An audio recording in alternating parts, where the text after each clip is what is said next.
Buenas, pues ya estamos de vuelta en esta jornada del español. Vamos a seguir analizando más aspectos que rodean a la formación dual y al empleo. En la siguiente conversación vamos a profundizar en cómo afecta la reforma laboral a los contratos de formación, tanto a las empresas como al alumno. Y para analizar todo esto vamos a dar la bienvenida a esta charla a José Luis Hernández de Luz, jefe de la Inspección de Trabajo y Seguridad Social de Salamanca, y a Laura de Miguel, periodista del área de Economía y Empresas del Español, Noticias de Castilla y León. Adelante.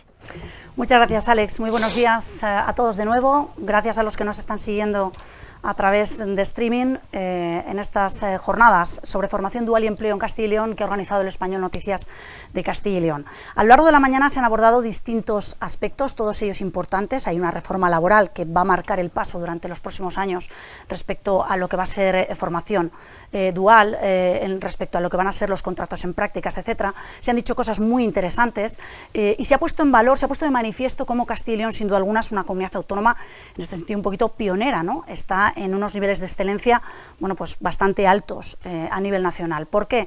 Pues porque en Castilla y León estamos obteniendo muy buenos resultados en materia educativa. Sin embargo, esa reforma laboral viene a cambiar algunas cosas. Entonces, lo que vamos a analizar ahora mismo es cómo modifica la reforma laboral o qué modificaciones normativas afectan a esos contratos laborales en prácticas o esos contratos de personas que se están formando en las empresas y que deben adaptarse a las necesidades también que van a tener las empresas hoy y que van a marcar también el futuro de los, valga la redundancia, futuros empleos en nuestro país. Nos acompaña, como nos ha avanzado Alexandra, José Luis Hernández de Luz. Él es jefe de la Inspección de Trabajo y Seguridad Social de Salamanca, lleva muchísimos años dedicándose a esto y vamos a trabajar con él, vamos a poder charlar con él precisamente cómo afectan estos cambios.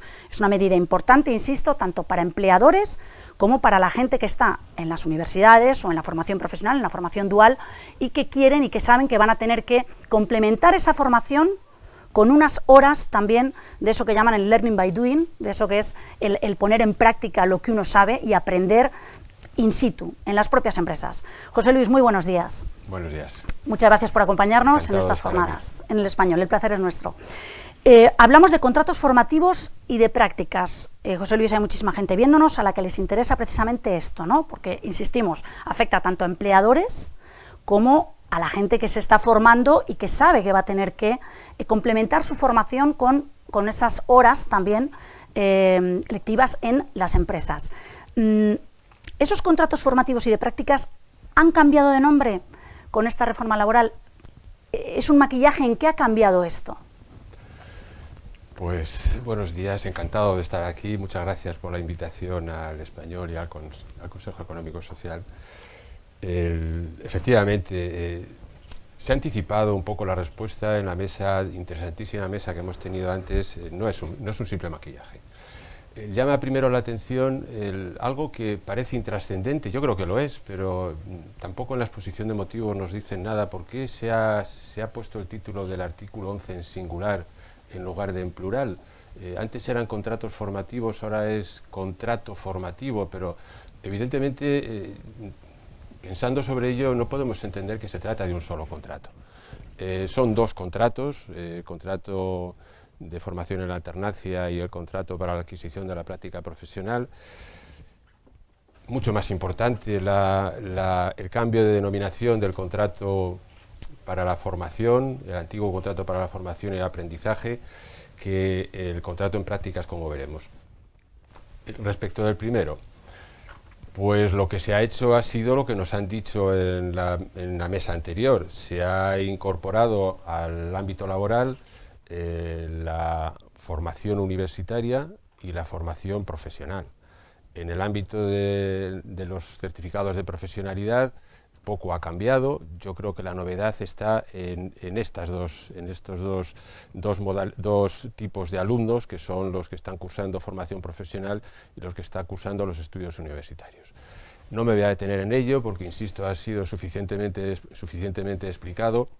Claro, parece que en la formación profesional está claro que a partir del 35% de las horas de formación que se hagan en las empresas tiene que haber un contrato laboral. En el ámbito universitario parece que los planes de formación dentro de las empresas tienen que tener previsto qué tipo de formación dual dentro de las empresas se va a realizar a través de un contrato de formación o cuál se va a realizar a través de las prácticas anteriores, que era el decreto que regulaba las prácticas curriculares y extracurriculares. Insisto, una modificación muy importante. La verdad es que el reto que lo han apuntado los integrantes de la anterior mesa, el reto es muy importante y sobre todo es muy importante para las empresas. Yo sí que estoy un poco preocupado de que si las empresas van a tener esa capacidad que les preocupaba antes de poder asumir todo los trabajadores, los alumnos que se están formando, sobre todo en formación profesional, que vemos que va creciendo, ¿eh? Es decir, no debemos pensar solamente en los que están ahora, sino que debemos pensar que esto tiene que ser un éxito y que va a producir un efecto llamada hacia este tipo de formación que es la que esperan los empresarios. No insisto en esto más, yo creo que sí quería resaltar algo que a mí me parece importante y es que antes en el contrato para la formación y el aprendizaje solamente había un acuerdo formativo suscrito entre la empresa y el centro de formación y ahora me parece muy importante que sea necesario que se formalice un acuerdo de colaboración entre las autoridades académicas, lo que ya estaba antes en las prácticas que se venían haciendo, las autoridades académicas y la autoridad laboral. Que la autoridad laboral tiene que suscribir un convenio de colaboración, de cooperación educativa con las empresas para dar cobertura, yo creo que al contrato de formación en alternancia exclusivamente vinculado a los certificados de profesionalidad, porque los otros no, los de formación profesional y los de la universidad, quien tiene que hacer el convenio de colaboración educativa va a ser la universidad y van a ser los centros de formación profesional. A mí me parece esto muy importante porque uno de los problemas que nosotros detectábamos en la actuación inspectora es que nos encontrábamos con empresas que no tenían capacidad técnica ni solvencia para poder formar a un trabajador con el viejo contrato de aprendizaje. Yo creo que con esto se puede corregir ese error, esa práctica que se está produciendo y que, insisto, nos está generando bastantes problemas en las empresas porque al final el programa formativo no se lleva a cabo, nos obligaban a calificar ese contrato que se había desarrollado fraudulentamente, sin cumplir la finalidad formativa, en un contrato ordinario, con los perjuicios que eso tenía para las empresas. Esperemos que de esta forma esto se corrija.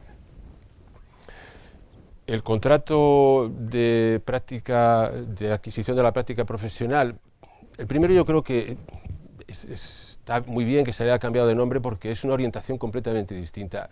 El otro, acostumbramos a cambiar de nombre todo, yo no sé por qué. El contrato en prácticas viene existiendo, si no recuerdo mal, desde la Ley de Relaciones Laborales del año 1976, no ha cambiado. Las modificaciones que se introducen en este contrato no son tan importantes como para que hubiera que cambiar el nombre. Nos cuesta trabajo memorizarlo ahora, supongo que dentro de unos meses ya estaremos familiarizados, pero así como en el otro yo creo que es muy importante el cambio de nombre porque se cambia completamente la orientación, en este yo no la veía necesario.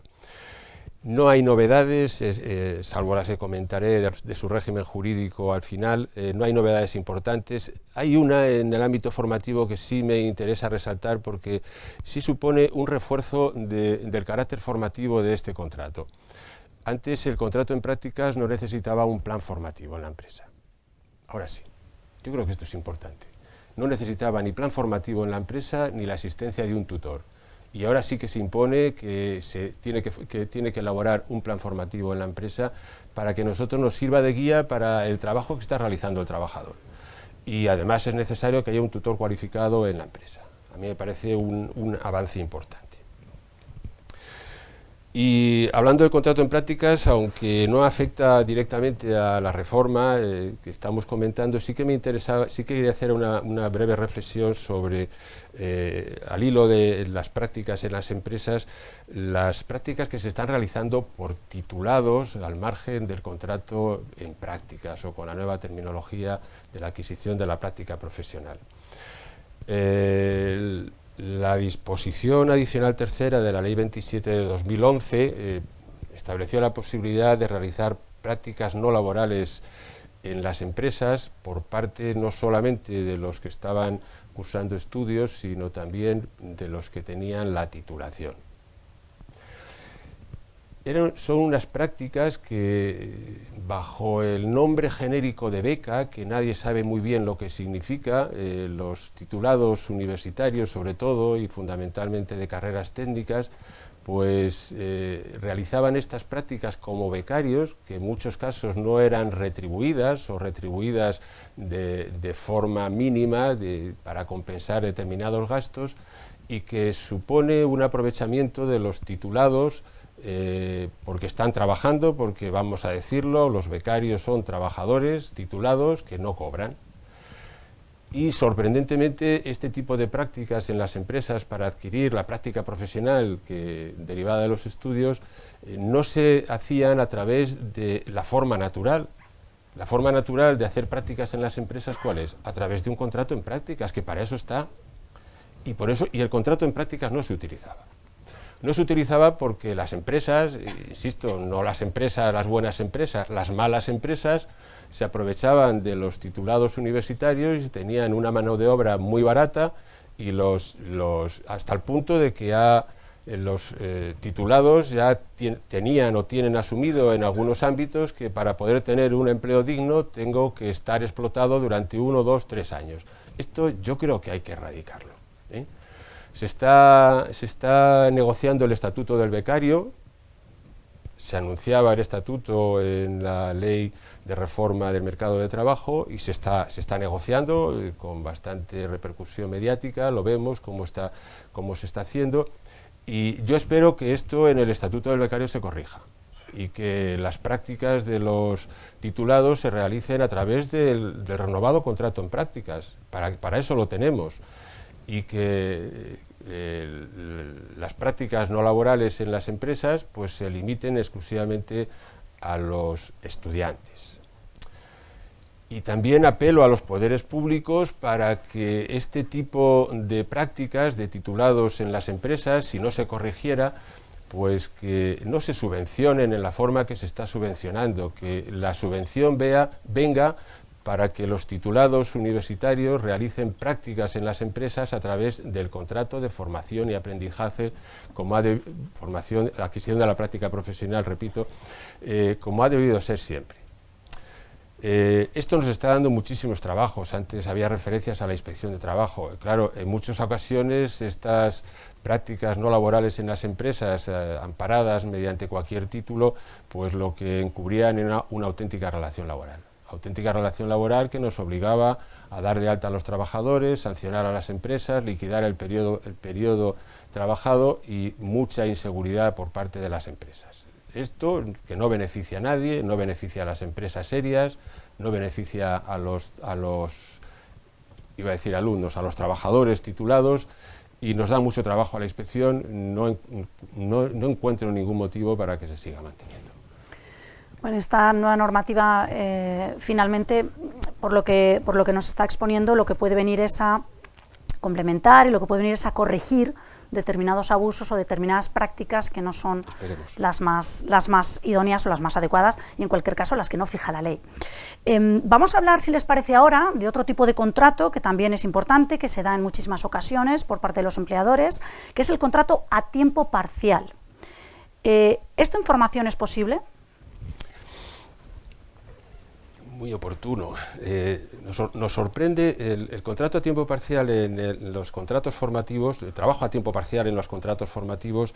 Se ha venido utilizando con normalidad en el contrato en prácticas, y respecto del contrato para la formación y aprendizaje estaba prohibido. No se podía utilizar. Es cierto que respecto del contrato de formación en alternancia, encaja muy mal el contrato a tiempo parcial.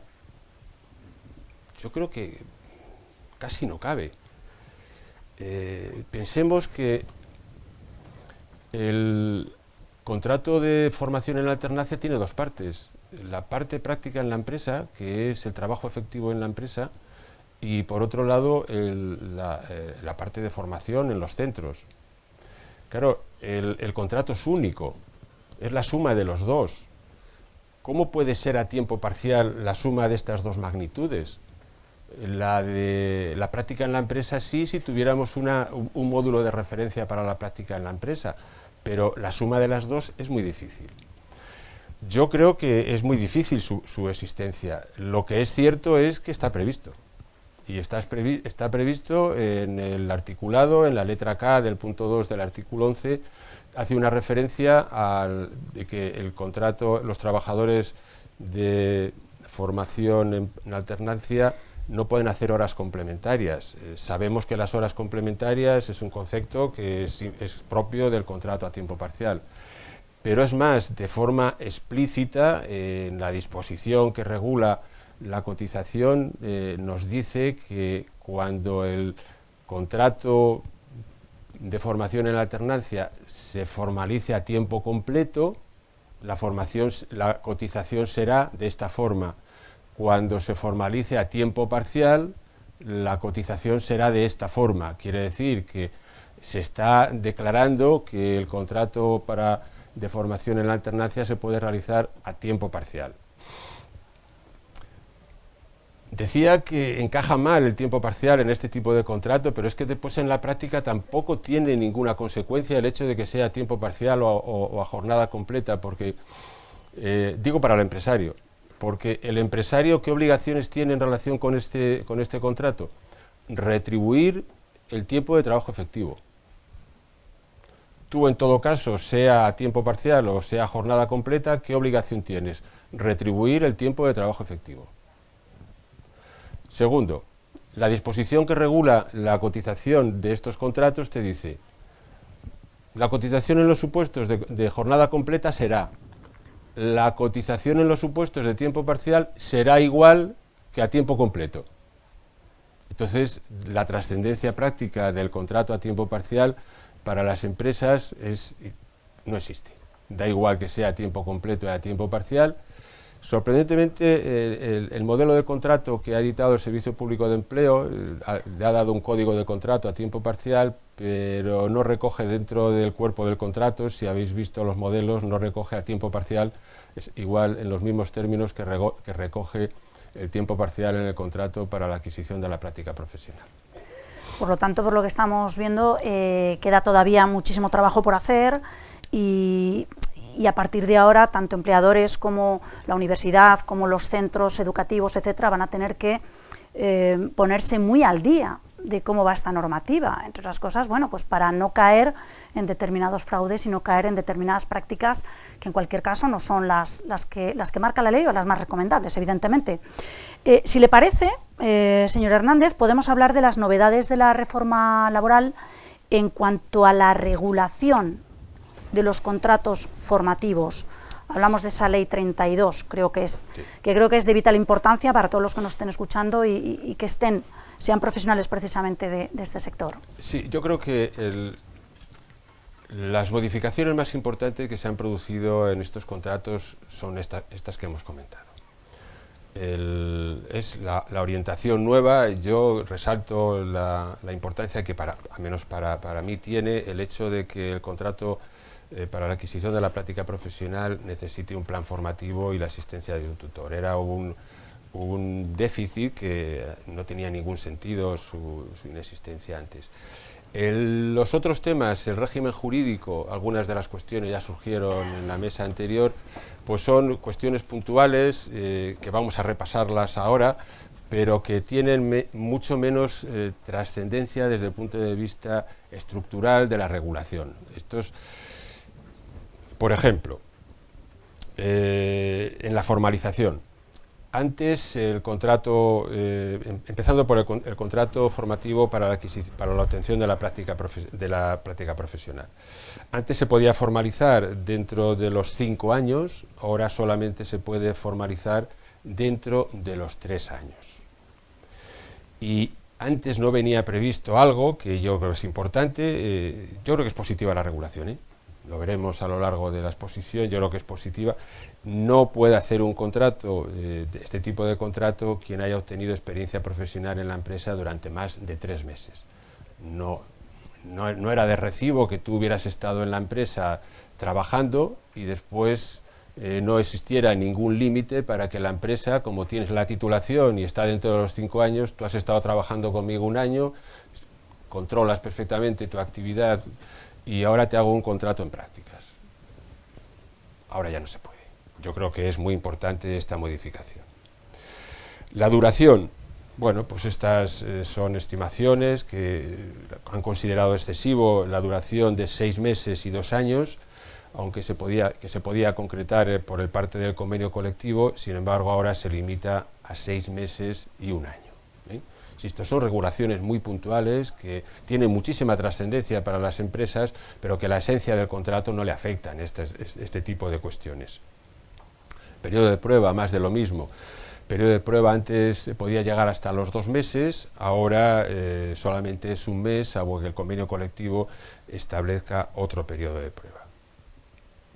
Lo tengo aquí apuntado y lo voy a decir nuevamente, aunque es la tercera vez. Me parece muy importante el plan formativo individual, que es una novedad, y la designación de un tutor con experiencia dentro de la empresa. Antes no existía. Insisto que me parece muy importante. Otro aspecto que también ha cambiado, pues es la retribución.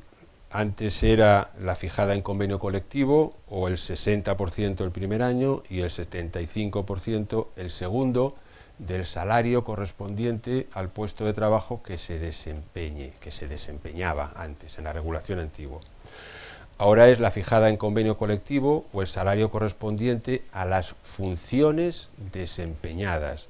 Ahora no hay un tanto por ciento del salario correspondiente al puesto, sino que es el salario correspondiente a las funciones desempeñadas. Evidentemente en función del tiempo trabajado. Si hemos dicho que el contrato, esta modalidad contractual de la obtención de la práctica profesional se puede formalizar a tiempo parcial, pues estará en función del tiempo de trabajo efectivo que ese trabajador realiza. Y no puede ser nunca inferior al salario mínimo interprofesional en relación a la jornada trabajada. Novedad también es la no posibilidad de realizar horas extraordinarias por parte de estos trabajadores. Y estas son las novedades más importantes en relación con el contrato para la obtención de la práctica profesional. Después veremos unas disposiciones comunes también muy importantes, comunes a los 2 contratos. En relación con el contrato de formación en alternancia. La edad. Antes eran 25 años. Ahora menor de 30 años en el ámbito de los certificados de profesionalidad. Estoy mirando a ti porque hiciste una mención. A mí me parece excesiva la edad, me parece excesiva. Me parece excesivo los 25 años que teníamos antes y me parece más excesivo los 30 de ahora, para los certificados de profesionalidad. Los alumnos que cursan formación profesional o que cursan un grado universitario, un máster, esto es razonable que no tenga límite de edad, porque claro, es la edad que tenga el alumno. Si hay un alumno que tiene 40 años, no le vas a privar a ese alumno de 40 años que se forme, ¿no? Porque la formación es en alternancia. Entonces, el hecho de que se haya suprimido el límite de edad para estos 2 tipos de alumnos, pues me parece bien, pero sinceramente yo no le encuentro justificación para que se haya aumentado la edad para aquellos que formalizan el contrato en el ámbito del certificado de profesionalidad. Los límites. Bueno, antes nos planteaba muchos problemas. No se podía formalizar un contrato de formación y aprendizaje antes, cuando el puesto de trabajo hubiera estado ocupado durante 12 meses. Era excesivo, pero ¿qué me dices? Que tú vienes realizando este puesto de trabajo de camarero durante 12 meses y después te contrato para formarte como camarero. Bueno, pues hemos mejorado, porque ahora solamente se impide que el puesto haya sido ocupado durante 6 meses, pero a mí también me parece excesivo. Me parece excesivo que una persona que haya estado desarrollando un puesto de trabajo, supongo que desarrollándolo con normalidad, porque la empresa lo ha tenido ocupado, no lo ha despedido ni ha extinguido su contrato por falta de rendimiento ni por falta de adaptación. Suponemos que ese puesto de trabajo ha sido desarrollado con normalidad, y después de desarrollar ese puesto de trabajo con normalidad, la empresa lo puede contratar con un contrato de formación en alternancia. Bueno, hemos mejorado porque, insisto, antes eran 12 meses y ahora son 6 meses. La duración, se comentó en la mesa anterior, yo creo que sí que es oportuno, sobre todo antes era entre 1 año y 3 años. Yo creo que las necesidades de cualificación de los centros de trabajo son muy distintas, Hay puestos de trabajo que necesitan una cualificación, pero la adquisición de la práctica se obtiene muy fácilmente, y a mí me parece muy positivo el hecho de que se haya reducido la duración mínima a 3 meses en lugar de 1 año, que era antes. 2 años, pues yo tampoco tengo criterio para valorar si los 2 años es suficiente. Parece que sí puede ser suficiente para que, en todo caso, no pueda ir más allá de los 2 años y no los 3 que teníamos antes. Tiempo de trabajo efectivo. Antes era el 75% el primer año y el 85% el segundo y el tercer año.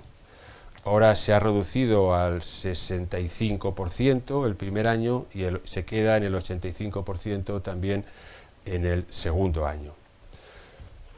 Bien, supongo que estos tantos por cientos estarán ajustados en relación con la necesidad de la actividad formativa en los centros, y la verdad es que simplemente citar la modificación, pero sin ninguna valoración adicional.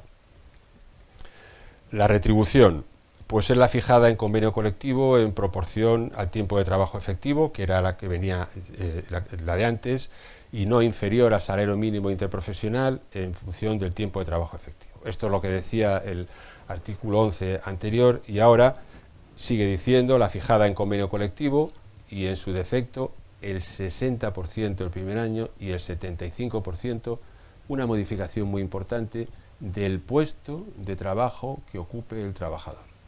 Antes la única referencia que teníamos era el salario mínimo interprofesional.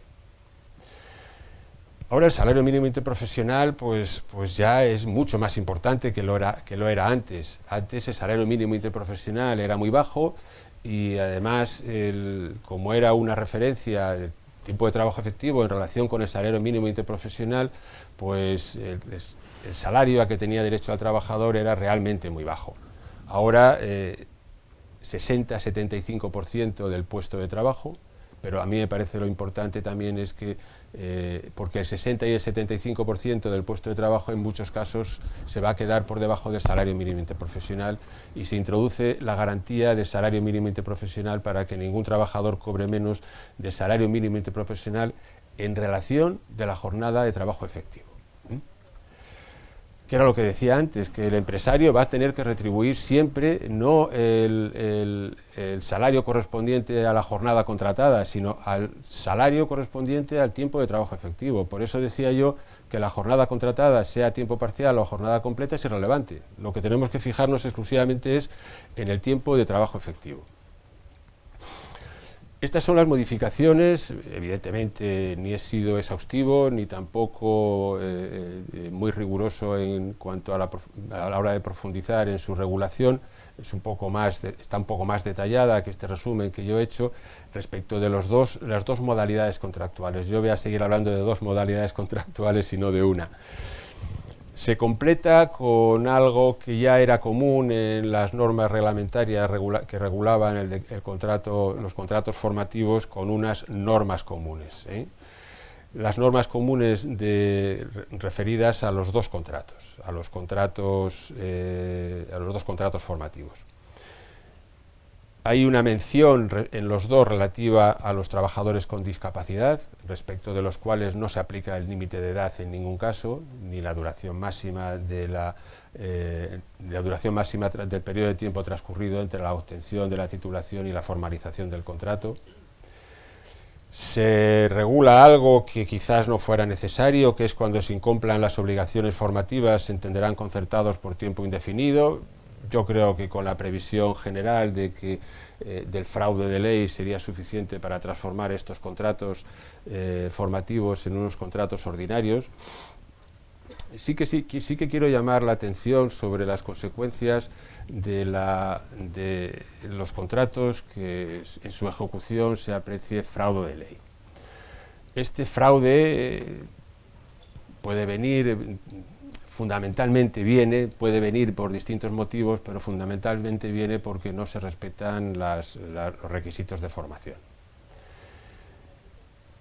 En los contratos tutelados por las administraciones de formación profesional y de la universidad, esto es más difícil. Nosotros estamos revisando en la inspección las prácticas de formación profesional y las prácticas curriculares de la universidad y realmente no estamos encontrando problemas. Yo creo que el control que realizan los tutores de los centros de formación y los tutores de la universidad cubre en general las exigencias para que estos contratos se ajusten a lo que está previsto por la norma. Sí que nos estamos encontrando con problemas en los contratos de formación vinculados a los certificados de profesionalidad. Menos cada vez, porque a partir del 2016, cuando se fue más riguroso por parte de los servicios públicos de empleo a la hora de la aprobación previa del plan formativo, pues cambió radicalmente. El contrato de formación y aprendizaje. Y porque claro, ya no resultaba tan ventajoso a las empresas, porque antes casi no tenían obligaciones ningunas, era prácticamente todo formal y con muy poco, había muy poco contenido. A partir de 2016 los contratos para la formación ya tienen contenido y las empresas pues son muy conscientes de ello, de tal forma que la actividad inspectora de comprobación de este tipo de contratos desde el 2016 con los nuevos no se puede comparar la incidencia que tenían las irregularidades en aquel momento con las que tienen en este momento. Nos encontraremos todavía con supuestos en los que no se cumple la actividad formativa, y sí quiero llamar la atención sobre las consecuencias. Las consecuencias son realmente graves, Un contrato, imaginemos que se detecta al final 2 años, año y medio, entonces aparte de la sanción por las irregularidades, las consecuencias son que se transforma el contrato en un contrato ordinario, con lo que el empresario tiene que pagar los salarios dejados de recibir por parte del trabajador y tomando como referencia el salario de su categoría profesional en convenio colectivo. Y además, la cotización que ha realizado con esta modalidad de cotización prevista en las disposiciones de seguridad social, que es una cotización muy ventajosa para el empresario, esta cotización pues, se perdería. ¿Por qué? Porque es una cotización que ha sido ingresada fraudulentamente, no tendría derecho a su devolución. Además, perdería todos los beneficios que la administración le ha dado a esta empresa para formalizar ese tipo de contrato. Insisto, cuando esté en fraude, es decir, cuando el empresario haya incumplido las obligaciones que derivan del contrato. Tiene que devolver también los beneficios que ha obtenido de fomento de empleo, beneficios, bonificaciones, exenciones en materia de seguridad social, y además tiene que ingresar las cotizaciones correspondientes a ese contrato como si hubiera sido ordinario. Tiene que cotizar desde el inicio, pagar los salarios y cotizar desde el inicio como si hubiera sido un contrato ordinario. Realmente las consecuencias son graves, y yo creo que los empresarios deben tener presente esta previsión de la ley, que no hace más que recordar que la actividad formativa de estos contratos, que es muy importante, como todos estamos de acuerdo y hemos puesto de manifiesto en la anterior mesa y he puesto yo también de manifiesto, queremos que estos contratos sean formativos. Entonces, lo que no podemos fallar es en la formación después en las empresas, es negar su propia razón de ser. Y por eso el legislador quiere que vigilemos la inspección de trabajo, que la actividad formativa se realiza en el contrato y que no queda exclusivamente en los papeles. Otra norma común que a mí me parece también muy positiva estuvo en las disposiciones reglamentarias que desarrollaron el contrato para la formación antes del nuevo decreto del 2012, y tampoco entendíamos por qué se había suprimido, que es la limitación de contratos formativos en las empresas.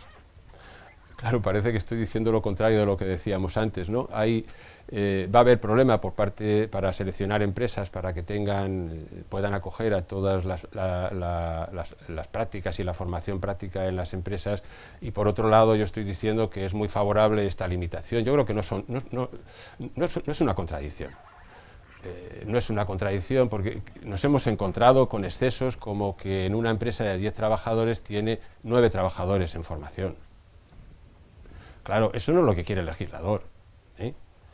Ahora, el límite de contratos remite a un desarrollo reglamentario. El legislador va a ser razonable y va a decir hasta empresas de 5 trabajadores 1, o hasta 10 trabajadores, de 10 a 20 van a ser 2, de 20 a 50 van a ser, no conozco la escala, pero esa va a ser lo que va a hacer el legislador.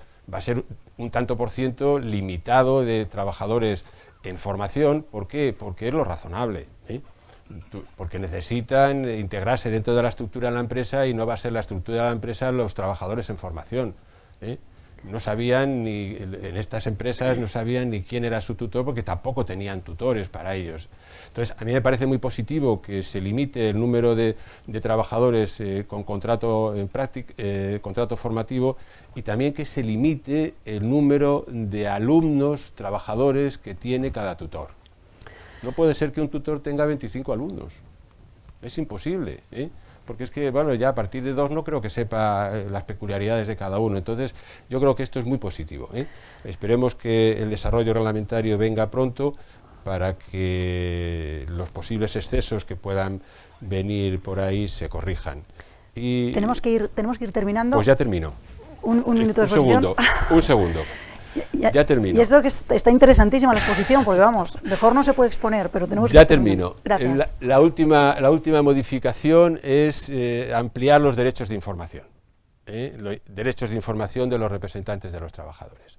Los representantes de los trabajadores, por los derechos de información que vienen en la normativa general del Estatuto de los Trabajadores, en el artículo 64 especialmente, cubrían parte de las necesidades, pero también este nuevo decreto amplía estos derechos de información de los representantes de los trabajadores. Ya terminé.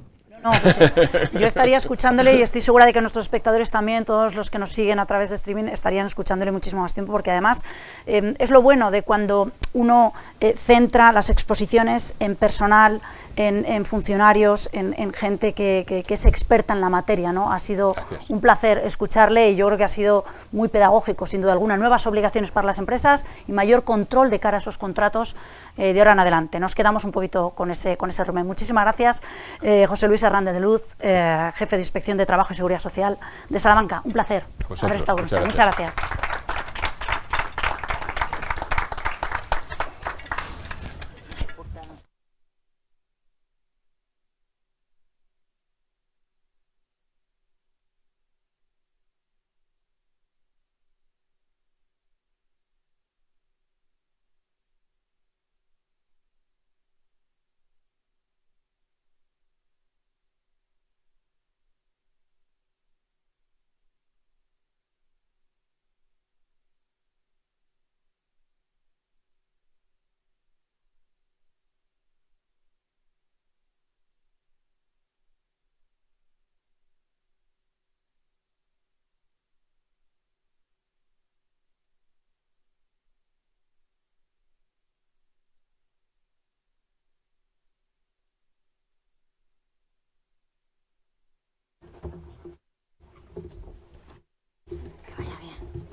Pues bien, vamos a ir continuando en este recorrido que estamos haciendo por la formación dual y ahora vamos a hacer parada en las universidades.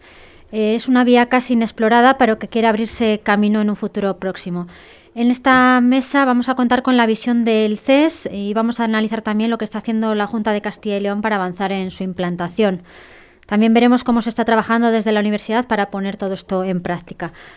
Para analizar todas estas cuestiones vamos a contar con la compañía de Enrique Cabero, presidente del Consejo Económico y Social de Castilla y León, Emiliana Pizarro, directora del Servicio de Inserción Profesional, Prácticas, Empleo y Emprendimiento de la Universidad de Salamanca, y también con Blanca Ares, directora general de Universidades e Investigación de la Junta de Castilla y León, que contaremos con ella por videoconferencia.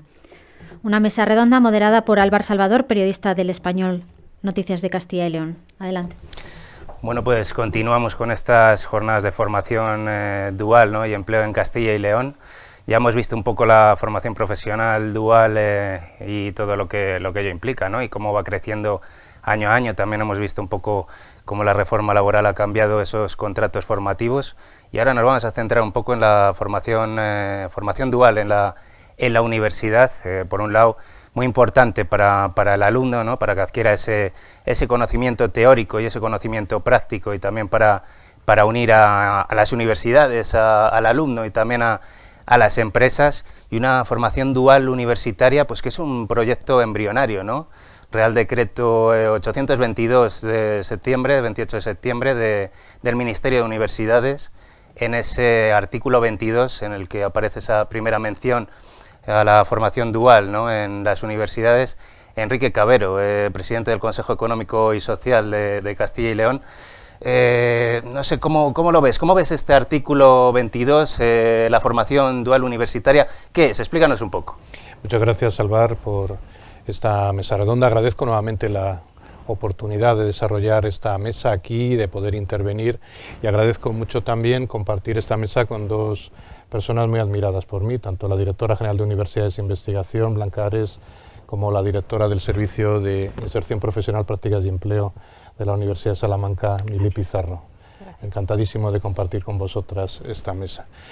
Lo decías muy bien, una de las novedades importantes que incorporó el Real Decreto 822-2021 fue la incorporación dentro de las enseñanzas universitarias de la denominada mención dual en las enseñanzas universitarias, es decir, la oportunidad de generar títulos de grado y de máster, puesto que se refiere a ambos títulos oficiales, para articular mediante una modificación en los planes de estudios o la generación de una nueva titulación donde se contemple en el plan de estudios esta opción, la oportunidad de que los estudiantes un porcentaje de su carrera, de su máster, la puedan realizar directamente en el ámbito de la empresa, previa contratación, dice el artículo 22, a través de un contrato que no es, y por eso lo quiero aclarar, ninguno de los dos que ha explicado magníficamente José Luis Hernández de Luz, porque la reforma laboral lo ha sustituido. Hay una mención al artículo 11.3 del texto refundido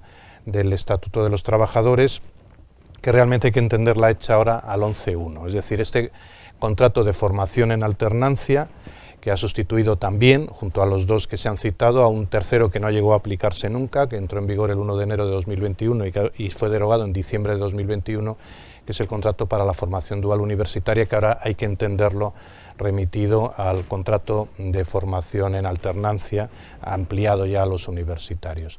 Ofrece, por tanto, una ocasión que se basa en los mismos principios que la formación dual en la formación profesional no universitaria. Estaríamos hablando de formación profesional universitaria, incorporando parte del plan de estudios, su impartición ya no en el aula, que hay una parte que es de aula naturalmente, sino con presencia específica en la empresa o en la entidad empleadora correspondiente, porque también se abre la posibilidad a organizaciones y entidades de diversa índole. Hay una experiencia en España de gran éxito, que incluso está tomando o ha sido considerada en otros países y hasta se ha copiado o se ha adaptado en otros países. Y también para que lo sitúen los que nos están escuchando, la formación dual de muy alto nivel profesional en España no es nueva. Es nueva esta disposición y esta generalización. Pero hay un modelo en España que es la formación de especialistas en ciencias de la salud, los especialistas médicos, los especialistas en otras especialidades de ciencias de la salud, para que nos entiendan quienes estén menos avezados en estos ámbitos, los MIR, por ejemplo, y otros contratos semejantes, que es una relación laboral especial, que efectivamente es un modelo de éxito de formación dual al más alto nivel de formación especializada. Los MIR, después de finalizar el grado en medicina, vamos a centrarnos en medicina, aunque también lo hay de otras carreras de ciencias de la salud, después de finalizar el grado en medicina, de superar una prueba de ámbito estatal, pueden elegir especialidad conforme al número que obtengan y ser contratados a través de un contrato formativo, que no es ninguno de estos dos, es una relación laboral especial, y seguir su formación prestando ya trabajo y con un contrato de trabajo, por tanto, en una institución sanitaria del sistema público de salud, y eso le va a permitir seguir una evaluación y al final obtener, si supera la evaluación, el título de especialista y poder ejercer esa especialidad. Eso es una formación dual muy experimentada en España. Ahora, de lo que se trata es de incorporar esa formación dual en el grado, en el máster, y poderla llevar a efecto en cualquier ámbito de la actividad productiva o de prestación de servicios, en busca precisamente de personas que puedan disponer de una alta formación especializada de aplicación profesional en el nivel de grado o en el nivel de máster. Desde la distancia, Blanca Ares, directora general de Universidades e Investigación de la Junta de Castilla y León. Un camino, buenos días, primero, antes de nada, buenos días, tardes, ya estamos ahí en esa franja. Antes de nada, es un camino que está por recorrer, ¿no? Hablábamos también estos días que todavía no hay propuestas por parte de las universidades, pero ¿cómo están afrontando este inicio? Bueno, buenos días. Muchas gracias, lo primero de todo, por permitirme participar así a la distancia, pero bueno, bien cerca, y de mesa con ponentes de tan reconocido prestigio y además colaboradores habituales y amigos. En relación con tu pregunta, y siguiendo un poco la explicación, la introducción que nos ha hecho Enrique Cabero, efectivamente, esto de la formación dual universitaria es todavía un camino por explorar, es algo novedoso, pero no tanto. En realidad lo novedoso es que hay, a partir de septiembre de este año, una regulación específica en materia universitaria que trata de generalizar la posibilidad de hacer formación universitaria dual o hacer títulos universitarios con esta mención dual en todos los ámbitos del conocimiento y para diferentes niveles. Por lo tanto, es algo novedoso. Sí, tendremos que ver cómo se implementa, ¿no? Y qué iniciativas nos llegan, pero como digo, no es algo absolutamente nuevo. Toda la filosofía que recoge, a mi juicio, el Real Decreto 822, pero también el 640, es decir, toda la reforma universitaria que estamos conociendo píldora a píldora, toda la filosofía que subyace es, desde mi punto de vista, tratar de introducir dinamismo y flexibilidad al sistema universitario, a las enseñanzas universitarias, para que se puedan adaptar de manera más dinámica y más flexible, no solo al mercado laboral o al entorno laboral cambiante, sino también a los cambios tecnológicos, culturales, pero pedagógicos también que puedan haber, ¿no? Y eso se refleja en esas estructuras curriculares específicas y de innovación docente, en las que se inserta también estos títulos con mención dual, y por lo tanto lo novedoso, realmente novedoso de esta formación universitaria dual es que se reconoce y se trata de poner, ¿no?, en valor y sobre el papel para generalizarla a todos los ámbitos del conocimiento. En nuestras universidades, por concretar y un poco más la respuesta, ¿no?, a tu pregunta, hay diferentes iniciativas y proyectos que se están fraguando. En concreto, la Universidad de Burgos, también gracias a su entorno industrial privilegiado, ¿no?, está trabajando intensamente en iniciativas ya concretas, pero no es la única. También otras universidades, no bajo el paraguas de esta formación universitaria dual, y luego seguramente Emily nos explicará la experiencia salmantina de la Universidad de Salamanca, pero muchas universidades ya practican esta relación intensa en las empresas, ofreciendo prácticas curriculares o extracurriculares muy específicas y muy integradas en la formación y en las necesidades de la empresa para determinadas titulaciones, y que eso además, bueno, pues finalmente suele terminar, ¿no?, con un grado de empleabilidad directa de estas personas, de estos egresados universitarios, en las empresas en las que han realizado sus prácticas, combinando lo mejor de ambos mundos. Por lo tanto, bueno, tendremos que ver también cómo se desarrolla, ¿no?, en los próximos meses todas las iniciativas y resolver algunas dudas, que luego me imagino que lo veremos en la parte de retos, pero resolver algunas dudas que son importantes, ¿no?, para que esto se pueda generalizar. Una cuestión, a la hora de implantar este modelo dual, ¿no?, esta formación dual universitaria, puede ser un buen espejo, que lo hemos abordado en la primera mesa aquí en nuestras jornadas, esa formación profesional dual. Sí, sin duda. Tenemos que servirnos de los referentes ya existentes. Por supuesto, la experiencia en ciencias de la salud que ha comentado Enrique Cabero, pero también la formación universitaria dual ya existente en País Vasco, con algunas iniciativas, bueno, pues ya más asentadas, pero no podemos no mirar cerca, ¿no?, en la Comunidad Autónoma de Castilla y León y el éxito del modelo de la FP dual bueno, que yo creo que es un ejemplo a seguir también en el ámbito universitario. Emiliana Pizarro, buenos días. Buenos días. Directora del Servicio de Inserción Profesional en Emprendimiento de la Universidad de Salamanca. Hablamos un poco de lo que está haciendo la Junta, un poco en general también, aunque sea un proyecto embrionario, como estamos hablando, lo que está haciendo la USAL, y recogemos el guante de lo que decía Blanca, ¿no?, qué se está haciendo también, y lo que decía también Enrique, qué se está haciendo en España. También tenemos otras propuestas, ¿no?, en Granada, País Vasco. Cuéntame un poco. Bueno, primero, muchísimas gracias por darnos la oportunidad de contar desde la Universidad de Salamanca qué estamos haciendo, dar las gracias al periódico El Español y, por supuesto, a Enrique Cabero por estar en este entorno que es el Consejo Económico Social. Y, por supuesto, también pues saludar a la otra representante de la mesa, a la directora general, que de hecho su intervención he recogido varios temas que me parecían muy interesantes y que estaba muy de acuerdo. Un poco respondiendo a tu pregunta, ¿cuál es el panorama en España? Yo voy a contar un poco lo que conozco, ¿no?, de la relación que tenemos con otras universidades y bueno, a través también de los grupos a los que pertenecemos, a través de CRUE, etcétera, ¿no? ¿Cuál es el panorama al que llegamos ahora mismo?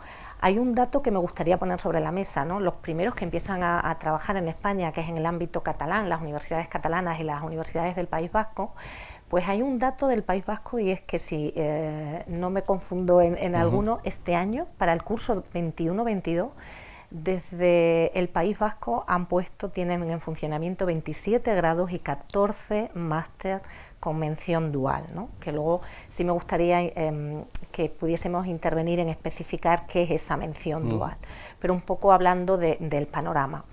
En Cataluña, pues universidades se han ido sumando, hay universidades que van también incluyendo esta mención dual, Lleida, etcétera. Pero volviendo a las universidades como del País Vasco, me gustaría introducir un poco toda la filosofía, la cultura, por ejemplo en la Universidad de Mondragón, en el País Vasco, en la que ellos empiezan a trabajar desde hace muchos años con titulaciones como por ejemplo creación de empresa, en las que realmente la formación que tú haces en la universidad es muy concreta, asignaturas muy concretas de idiomas, asignaturas muy concretas relacionadas con competencias transversales como hablar en público, trabajar en equipo, etcétera, pero ellos están muy basados en una filosofía y en un trabajo y una metodología que se utiliza mucho en las escuelas superiores en Finlandia, que es aprender haciendo, ¿no? Y con esta filosofía ellos llevan trabajando ya varios años, con lo cual en España, en esa iniciativa, tanto el País Vasco como Cataluña inician rápidamente estas menciones, ¿no?, a tener estos datos que estaba diciendo, ¿no?, 27, 14 grados en máster en el País Vasco. Por ejemplo, en el caso de Andalucía, hay un programa conjunto, en este caso un máster relacionado con todo lo que tiene que ver con transformación digital, que además se unen varias, y hay una mención en una mención dual, y en este máster participan diferentes universidades, desde Granada, Málaga, Almería, ¿no? O sea, el panorama español en general, hay alguna comunidad que por tradición, algunas universidades ya venían trabajando, tomando como modelo, metodología y esa filosofía de aprender haciendo, y ya se estaban haciendo algunos temas, ¿no? Pero a mí me gustaría enganchar con algo que ha dicho la directora que me ha parecido muy, muy interesante. Estamos hablando de mención dual, a raíz en septiembre, cuando aparece el Real Decreto, el 822, en el que en el artículo 22 se hace un primer desarrollo de mención dual, pero las universidades españolas y las universidades en Castilla y León llevamos trabajando muchos años, pero concretamente desde el Real Decreto, el 592 del 2014, de forma muy intensa, y lo ha sacado a colección y me parece interesante, todo lo que tiene que ver con prácticas académicas, ¿no? Las prácticas externas, a prácticas académicas externas, curriculares o extracurriculares, que se abre también un debate, ¿no? ¿Qué va a ocurrir? ¿Viene a suplantarlo? No, se abre también un debate, por supuesto no viene a suplantarlo, son temas distintos y van a convivir, son sistemas diferentes que van a convivir. Y un poco es el panorama. Con respecto a Castilla y León, pues está la iniciativa también de Burgos, y concretamente pues en la Universidad de Salamanca lo que se está haciendo es, sí que se está hablando con los responsables de los centros y de coordinación académica, la vicerrectora en este caso con competencias en esta materia, y lo que se está intentando ver un poco es cómo hacerlo. Hay una parte de reflexión, ¿no? Hay dos formas de reaccionar, ¿no? Hay una forma de reaccionar es, lo tenemos, reaccionamos, todas son buenas, cada uno se tiene que adaptar un poco a la situación, y otra es ver un poco, reflexionar, ver cómo hacerlo, incluso a lo mejor empezar con alguna iniciativa, algún pilotaje, valorarlo, hacer seguimiento, validarlo y por supuesto evaluarlo, que es un tema muy importante.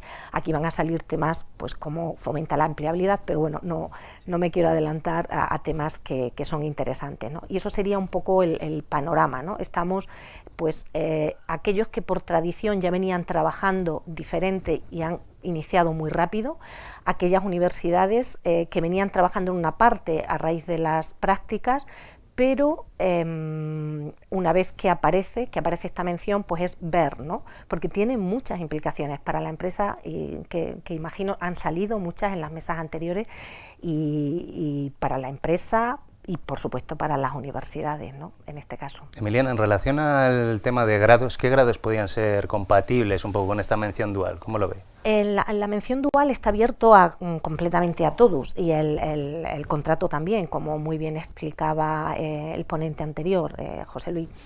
En la teoría, sobre papel, está abierto absolutamente a todos, es decir, todos son susceptibles, cualquier título, tanto de grado como de máster, son susceptibles de que haya una mención dual, cambiando los planes de estudio, etcétera, ¿no? Porque eso conlleva un cambio en los planes de estudio si es un título que ya está, ¿no? Si es uno nuevo, pues lo introduces.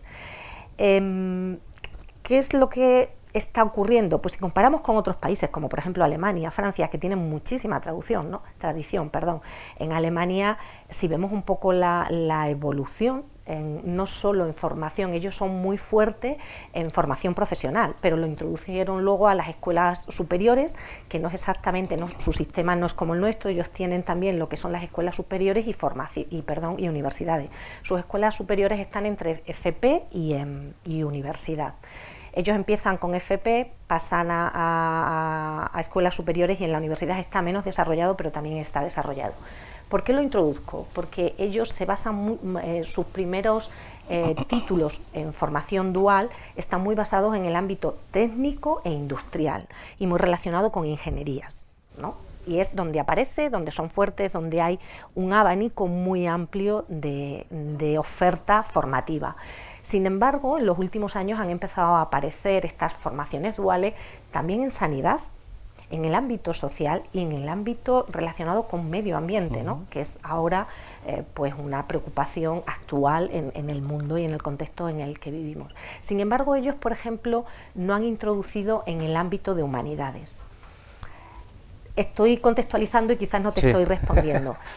A priori está abierto a todos, Parece que tradicionalmente, y por esa relación también con las empresas, que debería ser más fácil a priori en todas las titulaciones relacionadas con industria, tecnología o ingeniería, pero está abierto todo, está abierto a todo. Y aquí sí me gustaría hacer un comentario, poner también sobre la mesa en estas claros grises, ¿no? en estos grises, que por ejemplo el informe ejecutivo que para el Real Decreto, el informe ejecutivo que realizó CREU, que es la coordinadora de representantes de universidades, de estudiantes, perdón, de universidades públicas, en su informe lo que pidieron fue que mención dual no fuese para grado, sino que ellos consideran que debe ir a máster, pero no a grados. Esa fue la posición en su informe técnico cuando se está previo al Real Decreto, ¿no? Ellos están a favor de que se utilice en grado, que esas menciones sean en grado, pero, perdón, en máster, disculpa, pero no en grado, ¿no? Ellos un poco, su razonamiento viene un poco dirigido en torno a que hay que fomentar y ampliar, mejorar las prácticas curriculares antes de entrar en esta vía. Y por otro lado también ellos consideran que el grado es una formación, porque también está establecido, ¿no?, en nuestro sistema educativo. El grado es una formación básica, el máster es especialización, pero el grado es una formación básica, flexible, y ellos también pues aluden un poco a esta línea. Si me permitís, Alvar, ahí desde hace tiempo, lo decían Mili y lo decía Blanca también, hay desde hace tiempo, desde que se incorporó el Espacio Europeo de Educación Superior y estas nuevas titulaciones de grado, máster y doctorado, ya una tendencia a diferenciar entre titulaciones universitarias oficiales profesionalizantes, una palabra que a mí me gusta poco, pero para identificarlo por la que se utiliza, y no profesionalizantes, es decir, que no están vinculadas necesariamente al ejercicio de una profesión. Eso ha dado lugar, incluso hay una norma que en nuestro país y en el resto de los estados de la Unión Europea determina qué profesiones sí están vinculadas a titulaciones, y eso hace, ya saben ustedes que ahora el nuevo sistema de planes que se incorporó entonces, las universidades tienen mucha autonomía para definir los títulos, incluso las denominaciones de los títulos, pero hay unas materias en las que son profesionalizantes, que son marcadas a nivel estatal y que en cualquier universidad se deben incorporar. A mí me parece que la mención dual universitaria es más fácil de implantar en las profesionalizantes, para entendernos, porque son carreras que están más pensadas para el ejercicio de una profesión, de una actividad profesional, y por tanto sería más fácil adaptar ese plan de estudios, determinar el porcentaje que se debe realizar en una empresa, en una entidad. Es más complicado poderlo realizar en una titulación que no necesariamente es profesionalizante, porque habría que determinar con más detalle qué tipo de contenidos se realizan en la empresa. A mí me parece que hay, con independencia de lo que decía Mili, que hay que estudiarlo muy en profundidad, en lo profesionalizante hay una parte ya avanzada que va incluso más allá del gran esfuerzo que se ha hecho, que han destacado ellas muy bien, en materia de prácticas curriculares o extracurriculares, donde se ha hecho un esfuerzo descomunal en la Universidad Española, en particular en Castilla y León, y hay que subrayarlo. Y este otro debate también es muy importante, porque es sobre la naturaleza y finalidad de los títulos universitarios oficiales nacidos del Espacio Europeo de Educación Superior. ¿Cómo entendemos el grado? El grado debe ser profesionalizante. Hay algunos que lo son ya, pero bueno, debe serlo.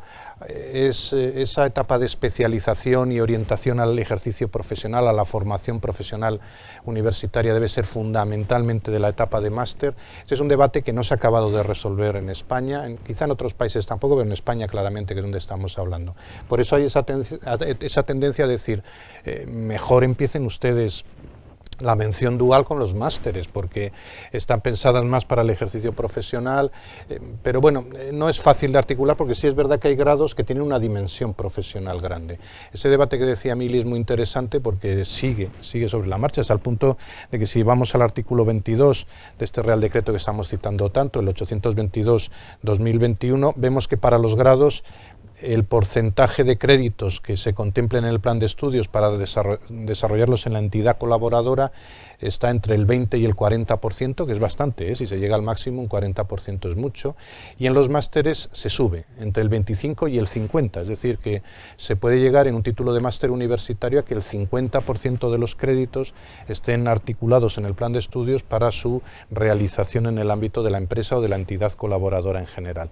Nos queda mucho por hablar de esto, pero es verdad que también hay que actuar. Yo sé que las universidades están trabajando muy intensamente, ya desde antes de que se publicara el Real Decreto ya estaban trabajando en ello, y hay creo que propuestas y estudios muy bien fundados, que desde la Dirección General, y hemos tenido ocasión de comentarlo, también se ha trabajado bien y mucho, y hay otros elementos que incluso hay que tenerlos en cuenta en materia de transferencia del conocimiento o la propia estrategia de investigación inteligente, la RIS3, pues ya aborda también ámbitos donde puede haber carencias de conexión, y luego hay también que potenciar, que eso lo teníamos ya desde antes y se ha venido trabajando, pero es una buena ocasión esta para relanzarlo, también el doctorado industrial, el llamado doctorado industrial, que aparece regulado en el Real Decreto de Doctorado, que es el Real Decreto 99 de 2011, aunque fue en una reforma posterior, aparece en el artículo 15 bis, ya saben que cuando se incorpora un nuevo artículo en una reforma y no se quiere modificar el resto, se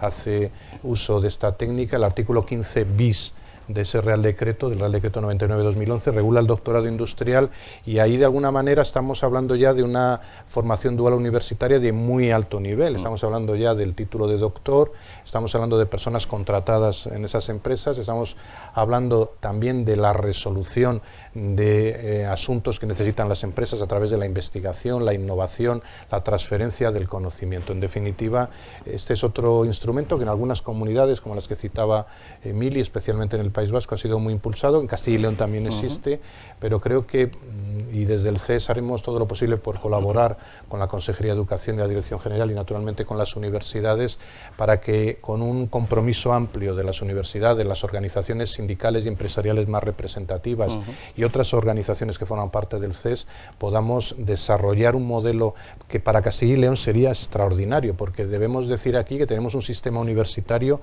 muy fuerte, muy competitivo, muy interesante, que comparativamente con otras comunidades sobresale, y que debemos intentar que eso repercuta en la creación de nueva actividad productiva, nuevo empleo, y sobre todo en la retención y captación de talento joven, que es tan importante para nuestra comunidad. Recojo el guante, me viene perfecto, Enrique. Al final me gustaría abordar un poco también esa conexión, ¿no?, que es tan importante, empresa, universidad, también para beneficio del alumno. El CES trabaja constantemente en pues, ser catalizador, ¿no?, en ese nexo de unión, y se sigue trabajando, Enrique, y al final esta formación dual universitaria puede también fortalecer más, ¿no?, ese contacto entre ambos.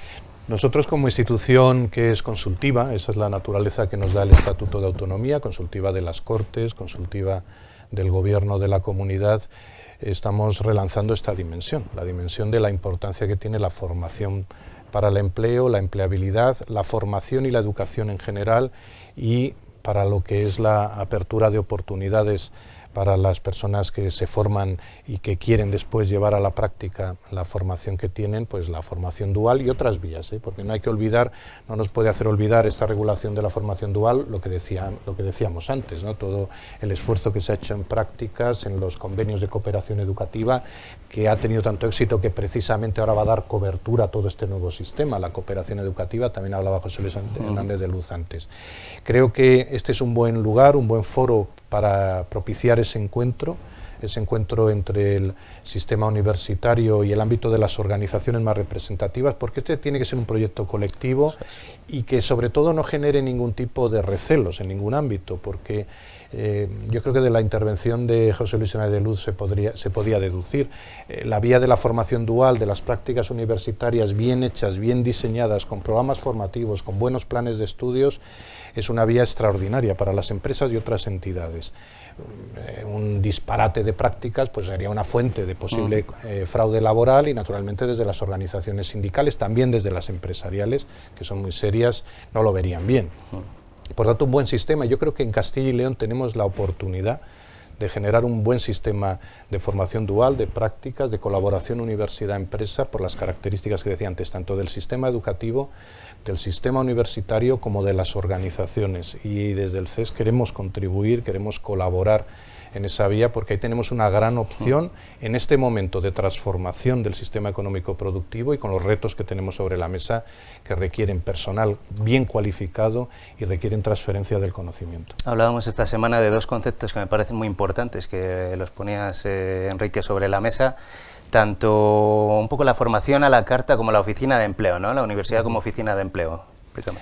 Bueno, de eso sabe mucho Mili Pizarro, que es una gran experta y a la que hay que agradecerle mucho el trabajo que ha hecho en la Universidad de Salamanca y en general, no solo en Castilla y León, sino a nivel general a través de la CRUE, de las comisiones en las que ha participado de la conferencia de rectores, y naturalmente también Blancares, que es una entusiasta de estos asuntos, y de su dirección general ha dado un gran impulso.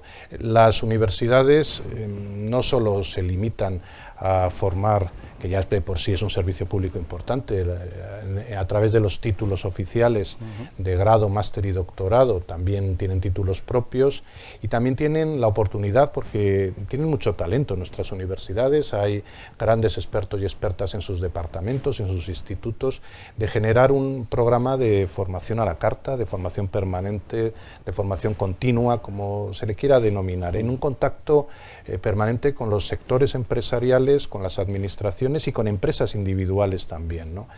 Me parece que si queremos aspirar a que en la universidad, con un grado, con un máster o incluso con un doctorado, sea la única etapa formativa de un profesional, nos estamos equivocando. Ciertamente un profesional no puede decir, yo ya estudié un grado hace 45 años y ya sé todo sobre esa materia, o lo estudié hace 5 y ya sé todo sobre esa materia, porque además ahora cambia todo a gran velocidad. Y con un máster y un doctorado sucede lo mismo. Y las empresas evolucionan más que nunca, necesitan nuevos perfiles, nuevas posibilidades, nuevos puestos de trabajo, nuevas gamas de productos, de servicios. Por tanto, es necesario ser muy ágil, lo decía Blanca antes, ese debe ser el gran objetivo, que no lo acabamos de conseguir, ese era el gran objetivo del Espacio Europeo de Educación Superior. Por tanto, las universidades debemos ofrecer a las empresas, a las instituciones, a las organizaciones, esa posibilidad de generar programación a la carta, incluso individualizada. Blanca, en esta conexión entre empresa y universidades, la Junta de Castilla y León lleva desde 2008, ¿no? Fomentando ese plan TQE. Explícanos un poco. Sí, efectivamente, lo han señalado, lo habéis señalado con anterioridad de manera muy acertada. Una de las mayores dificultades o de los mayores retos quizá de esta formación universitaria dual, de estos títulos con mención dual, es el diseño adecuado de ese proyecto formativo, ¿no?, a caballo entre la empresa y la universidad. Desde nuestro punto de vista, para poder hacer un buen acuerdo, ¿no?, para que ambas partes, ambos mundos, que son parte de lo mismo, pero que a veces están en posiciones antagónicas, puedan colaborar para conseguir este objetivo, es necesaria la existencia previa de una relación de confianza legítima, de interés mutuo, y todo eso es lo que trata de plantear, y yo creo que ya lo ha conseguido, ¿no?, en gran medida, nuestro plan TQE. El plan de transferencia de conocimiento universidad-empresa sienta las bases, es el objetivo más primario, si queréis. Trata de sentar esas bases entre las universidades y las empresas para que comiencen a hablar el mismo lenguaje, para que se den cuenta de los intereses que tienen en común y para que diseñen un futuro colaborativo, conjunto y compartido. Y eso lo llevamos haciendo desde el año 2008. En estos casi 12, 13 años, algo más, se han invertido en torno a 30 millones de euros, se han renovado cada aproximadamente 2-3 años los diferentes planes, se hacen por periodos plurianuales, y yo creo que en este último plan TQE, 21-23, que lo conocen también muy bien mis compañeros de mesa, yo creo que la transferencia de conocimiento en Castilla y León ya ha alcanzado un grado de madurez, ¿no?, suficiente para dar un salto, ¿no?, para dar un paso más allá. Creo que la formación universitaria dual es un reto que se transforma en oportunidad y que gracias a este plan de transferencia de conocimiento de universidad de empresa podemos dar el paso, ¿no?, siguiente. Y sin duda, sin quererme extender mucho más, por contar un poco las bondades, las virtudes, las características un poco distintivas de este nuevo plan TQE 21-23, con cerca de 7,5 millones de euros, establece o dirige toda la actividad de transferencia de las universidades, de las 9 universidades además, las públicas y las privadas y la Consejería de Educación, en torno a 3 pilares, ¿no? A la transferencia de conocimiento, universidad, empresa, sociedad. Incorporamos también ese pilar social, ¿no? Y muy bien representado aquí en el Consejo Económico y Social.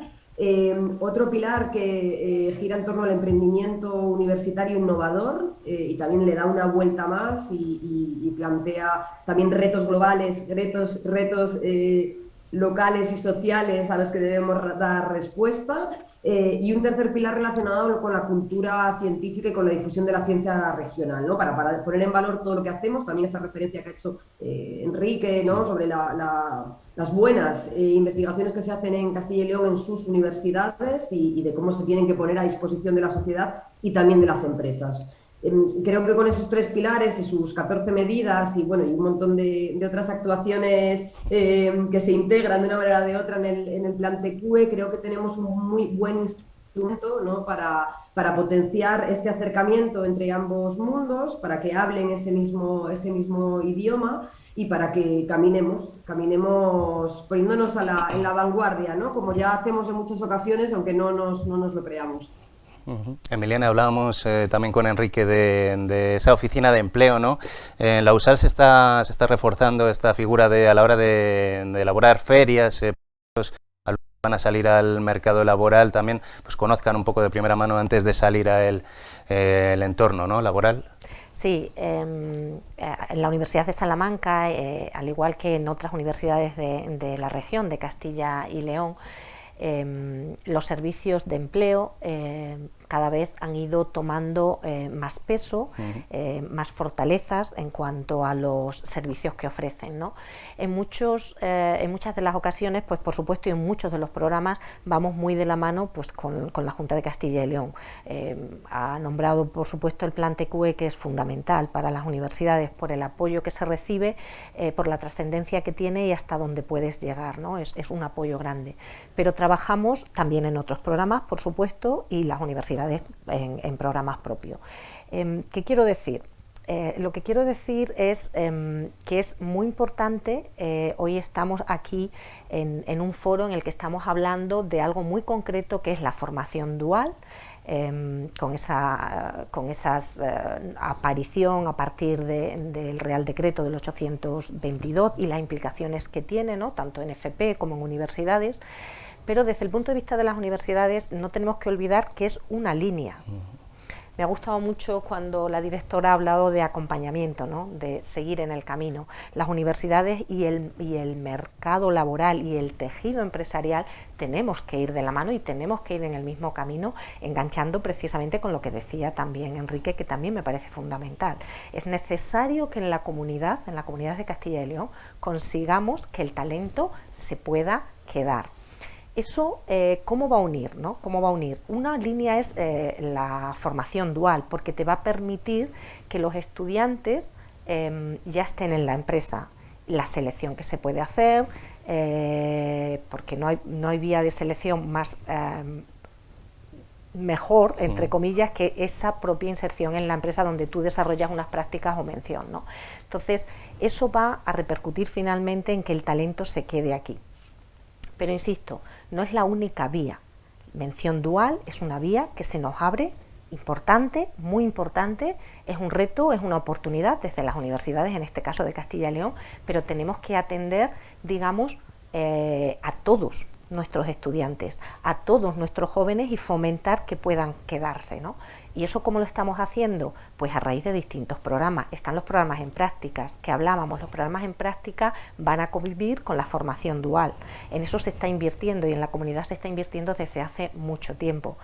Y igual que hablamos de otras comunidades en las que han ido más rápido en este proceso, a mí también me gustaría poner sobre la mesa en procesos que nosotros hemos sido pioneros o que hemos ido muy rápido. Por ejemplo, antes de Navidades, en el primer cuatrimestre, las universidades de Castilla y León, las 4 universidades públicas, firmaban con la Junta de Castilla y León un convenio de cooperación educativa, un convenio único, que es muy importante que sea único para toda la Junta de Castilla y León. Es decir, todos nuestros estudiantes de la comunidad, pueden hacer prácticas de calidad, prácticas relacionadas con empleo cualificado en cualquiera de las direcciones, consejerías, servicios, etcétera, etcétera, de toda la estructura de la Junta de Castilla y León. Pues hemos sido pioneros.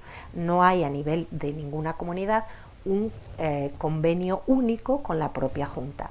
Eso tiene implicaciones reales, específicas, muy importantes, no solo a la hora de la gestión, ¿no? De todo lo que tiene que ver, en nuestro caso, en las oficinas de gestionar, que es mucho más rápido, más ágil, más flexible. Estamos introduciendo al hacer este convenio mucho más flexible la gestión en práctica, pero estamos también permitiendo que nuestros estudiantes entren de forma más amplia en cuanto al número a la opción de conocer la administración pública como vía de inserción laboral, como vía de trabajo, como vía de retención de talento.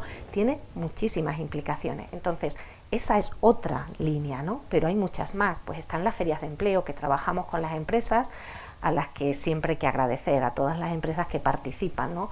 Para traerlas a las universidades, pero están los programas de mentoring, que son fundamentales. Ha salido creo que fue en la mesa de formación dual en FP, creo que ha sido en la mesa de formación dual y FP, la importancia de la orientación, ¿no? Hay que tomar una decisión importante, los estudiantes en segundo de bachillerato, en cuarto de la ESO, hay que tomar decisiones importantes sobre tu futuro profesional, pero tienes la edad que tienes y necesitas orientación, ¿no? La importancia de la orientación, pues programas como programas de orientación en mentoring, en los que tú haces una primera orientación en la universidad y luego haces un acompañamiento en mentoring, los propios profesionales de las empresas, es otra de las vías. Podría contar bastantes programas, no solo de la Universidad de Salamanca, sino de las 4 universidades de la región, porque sí que estamos trabajando yo creo que en programas muy interesantes, y muchos de ellos, pues por supuesto, de la mano de la Junta de Castilla y León. Si me permite, Salvar, hay uno muy innovador que también luego coordina Mili Pizarro, que es la implicación de los antiguos estudiantes de las universidades. Es decir, los antiguos alumnos, aquellos que han cursado, que tienen actividad empresarial o profesional destacada, hay que intentar, que esto es una cosa muy anglosajona, que Mili ha dirigido e impulsado muy bien, que sigan colaborando con los actuales estudiantes, de tal manera que cuando acaben la carrera, es decir, establecer vínculos, y son miles de personas las que se han formado en las universidades de Castilla y León, que ocupan responsabilidades empresariales o en otros ámbitos muy importantes, y que hay que intentar mantener ese nexo de unión, porque al final se acaban convirtiendo, bueno, algunos de ellos hacen mentoring con los actuales estudiantes o recién titulados, y otros pues acaban siendo sus empleadores, ¿no? En cuanto hablaba Emiliana de la mesa anterior, de la primera, me gustaría también hacer una mención a la segunda, ¿no? En esos contratos formativos y en esos cambios por la reforma laboral también, una valoración un poco de cada uno, ¿no? Enrique, cuéntame un poco, ¿cómo lo ves? ¿Y si puede fortalecer esa formación dual que está ahí? Yo creo que sí. El artículo 11 del texto refundido de la Ley del Estatuto de los Trabajadores respondía a otro momento histórico y a otro sistema educativo. De hecho, bueno, lo decía antes José Luis Hernández de Luz, el modelo inicial procede de la Ley de Relaciones Laborales del 76, consolidado luego en la versión que se ha mantenido con modificaciones, pero con la misma estructura prácticamente desde la versión de 1980. Hacía falta, por tanto, una redefinición de los contratos. Hubo un primer intento que antes mencionaba, con una modificación que hizo del artículo 11, la Ley de Presupuestos Generales del Estado del año 2021, que fue la creación del contrato para la formación dual universitaria en el artículo 11.3, pero al final la reforma laboral ha llegado a esta otra conclusión, que yo creo que es mejor. Por un lado, un contrato de formación en alternancia que posibilita que ese contrato se modernice plenamente. Ya no es un contrato que se ve con mucho recelo o que esté muy reducido a ámbitos de personas que no tienen ningún tipo de cualificación profesional, sino que se abre, se deja también para conseguir la cualificación profesional, pero se abre a otros niveles educativos, como la formación profesional en los distintos niveles o la formación universitaria. Creo que ese contrato hay que estudiarlo bien, hay que aplicarlo bien, tiene que ser bien tratado reglamentariamente, y ofrece muchas oportunidades, entre otras cosas, porque es imprescindible para poner en marcha la mención dual, porque la regulación que hemos venido citando de Real Decreto se refiere a esta modalidad contractual. Y eso por lo que se refiere a los estudiantes. Y luego la segunda parte, este contrato en prácticas antes llamado, ahora para la adquisición de una práctica profesional, es un contrato pensado para los titulados. A mí me parece que, yo siempre lo he echado de menos, en España se ha utilizado muy poco esta vía. Tenemos que descubrir por qué, tenemos que fomentar su utilización, y es un contrato útil, porque quien finaliza sus estudios universitarios, aunque los haya ya realizado muy bien con un plan de estudios espléndido, necesita una fase de adaptación. Todos lo hemos necesitado, a cualquier actividad que desarrollamos, porque estamos en continuo cambio, en continua adaptación. Y este contrato es una experiencia única para el recién titulado de incorporarse a una estructura de trabajo, una estructura empresarial o institucional. Por tanto, me parece que este artículo 11 hay que utilizarlo bien, junto con otros contratos formativos en relaciones especiales, como es el caso de abogacía o de residencia en ciencias de la salud, que esos no han sido tocados por la reforma, pero estos con carácter general hay que aprovecharlos bien, hay que estudiarlos bien, y tenemos que trabajar conjuntamente desde las instituciones, las empresas y las organizaciones sindicales para conseguir que de una vez por todas se consolide esa vía también desde el punto de vista laboral en España, porque la verdad que lo necesitamos y que es fundamental, esa conexión ágil y también a través de la legislación laboral, no solo educativa, entre la formación y el acceso ya a un puesto de trabajo es básica, sobre todo pensando en las personas jóvenes. Blanca, ¿cómo lo ves? Sí, efectivamente es necesario el desarrollo de un instrumento jurídico que nos dé garantías de que la formación universitaria dual pueda implantarse, generalizarse en nuestro sistema. Bueno, el contrato citado puede ir efectivamente en esa dirección. Al menos, como ha comentado Enrique, ya se sientan las bases de qué características, ¿no?, y condiciones tienen que tener, sin perjuicio del desarrollo reglamentario posterior, al que habrá que esperar, y que, como bien dice también Enrique, habrá que trabajar instituciones y diferentes agentes, ¿no?, para que ese desarrollo reglamentario sea coherente. Pero si queremos hacer realidad la existencia de un proyecto formativo por partido, con una actividad retribuida laboral de los estudiantes, o contamos con un instrumento jurídico potente, riguroso, y que otorgue pues mucha seguridad jurídica también a las empresas, o no se podrá llevar a la práctica y a la realidad. Así que yo confío mucho también en esa nueva modalidad contractual. Emiliana. Bueno, yo creo que se ha dicho tanto por parte de Enrique como por parte de la directora, se ha puesto sobre la mesa lo más importante. A mí me gustaría solo resaltar también tomando como punto de partida una de las intervenciones, uno de los temas que ha sacado también José Luis, el ponente anterior, ¿no? Él insistía en la importancia de que en estos contratos aparece la actividad formativa, ¿no? De hecho, es de obligado cumplimiento hacer ese proyecto formativo, claro, que antes no lo era, ¿no? En mi caso, además de la importancia, que estoy de acuerdo por supuesto con José Luis, le doy la vuelta a la moneda, lo veo también por la otra cara, y me gustaría incidir que en la universidad, a través de este artículo 22 del Real Decreto del 822, está hablando que la formación dual tiene que ser bajo el amparo de un contrato. Entonces pasamos por primera vez en España, en la que se está hablando que en la formación, en este caso yo me centro en formación universitaria, aunque no únicamente, pero formación universitaria, hay una actividad laboral a la vez en la formación y en la actividad de formación. Porque ¿qué es lo que ocurre? Hasta ahora, en el Real Decreto, en el 592 del 2014, que regula las prácticas académicas externas, deja muy claro que es una actividad formativa, que las prácticas son actividad formativa, complementan, ponen en práctica aquellos conocimientos teóricos que estás desarrollando en la universidad, amplías, pero no es una actividad laboral, y se dice, se especifica, ¿vale?, muy específicamente. Sin embargo, este nuevo contrato, me refiero al contrato en alternancia concretamente,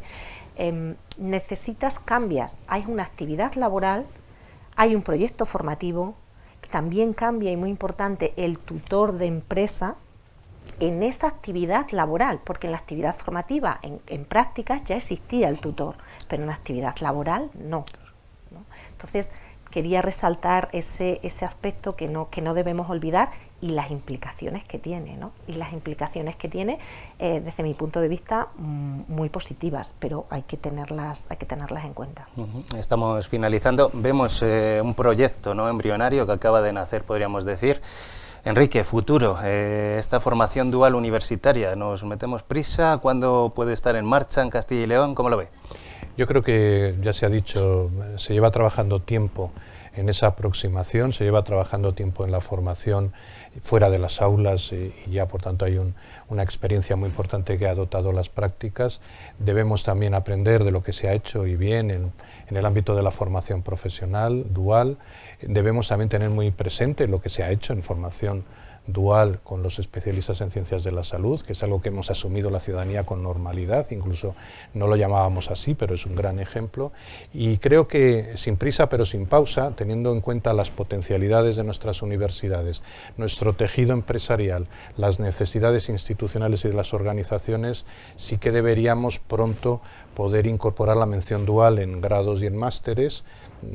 Podríamos empezar con másteres, algún grado también, muy adecuado, muy adaptado a la realidad de nuestro entorno territorial y de las titulaciones que tienen una dimensión más profesional o profesionalizante, porque son las que nos lo pueden permitir más fácilmente y seguramente para las que hay mayor demanda social y empresarial. Por tanto, creo que sí que podemos y debemos hacerlo sin apresurarnos, porque a veces estas reformas de plan de estudio les hemos metido unas prisas innecesarias, con una buena colaboración entre las universidades, que aquí no compiten, deben funcionar en alianza con el impulso que da la Consejería de Educación y la Dirección General de Universidades e Investigación y con la colaboración de la ACSUCIL, que es fundamental también para poder llevar la Agencia de Calidad del Sistema Universitario de Castilla y León, que es fundamental para poder llevar a cabo esa reforma de planes de estudio o esas incorporaciones de la mención lo antes posible. Creo que es una gran ocasión y que Castilla y León, a diferencia de lo que algunos piensan, que dicen, bueno, esto es para comunidades autónomas muy concretas, con un gran desarrollo empresarial. Nosotros tenemos un gran desarrollo empresarial, somos más grandes territorialmente, pero tenemos un gran desarrollo empresarial, tenemos un gran desarrollo social y tenemos un gran sistema universitario. Por tanto, tenemos los ingredientes para poder en unos pocos años ser líderes en esta materia. Blanca. Sí, a mí me gustaría destacar, habrá probablemente otro, pero 3 grandes retos. Desde la perspectiva académica, creo que el gran reto que nos plantea la formación universitaria dual es consolidar ya ese cambio de paradigma en la manera de enseñar. Enseñar un aprendizaje basado en competencias que ya venimos practicando, en servicios, en proyectos, cambiar un poco esa cultura con carácter transversal en todas las enseñanzas.